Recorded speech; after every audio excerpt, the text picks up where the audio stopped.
Taurus, I'm doing a quick tap into your energy. Current energy is the King of Cups. What you might not be aware of is Justice in reverse. Future orientation or advice for the reading, you have the Queen of Wands in reverse position.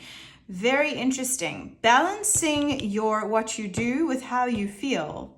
There is an imbalance between what you do and how you feel in your inner world.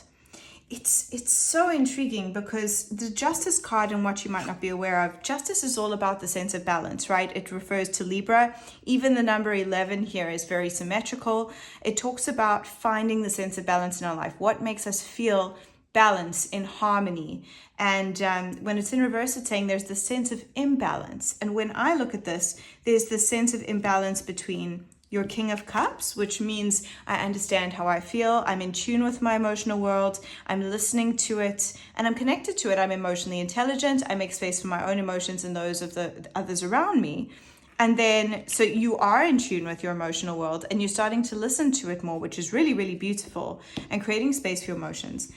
But then that's imbalanced with your Queen of Wands. Now, Queen of Wands in the upright talks about a really healthy sense of passion, lust for life, lust for relationship, just sparkly, gorgeous doing energy, right? Going out in the world and expressing and doing and creating.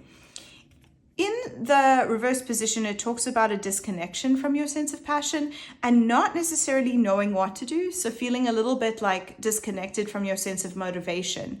And that can be very common for Pisces because sometimes you can feel like you get a little bit lower energy because you are an earth sign, it's harder to get moving, right? But maybe it's also because there's the sense of imbalance between what you're doing and how you're feeling, right? And that's the main gist I get from this reading, is that in order for you to feel empowered creatively, expressively, to feel like you want to do stuff, you want to go out and do stuff, it needs to align with who you are and how you feel.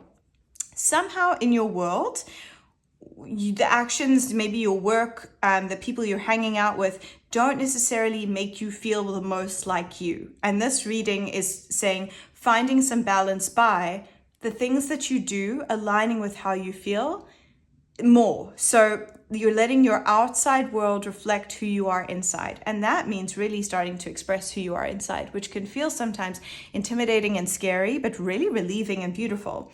Once you start to express and own who you are and balance that out with what you do, so doing things that align with your values, align with who you are, this sense of balance will restore because everything is in alignment. And so it's asking yourself, can I act from how I feel? Can I act from who I am in the most aligned, true space?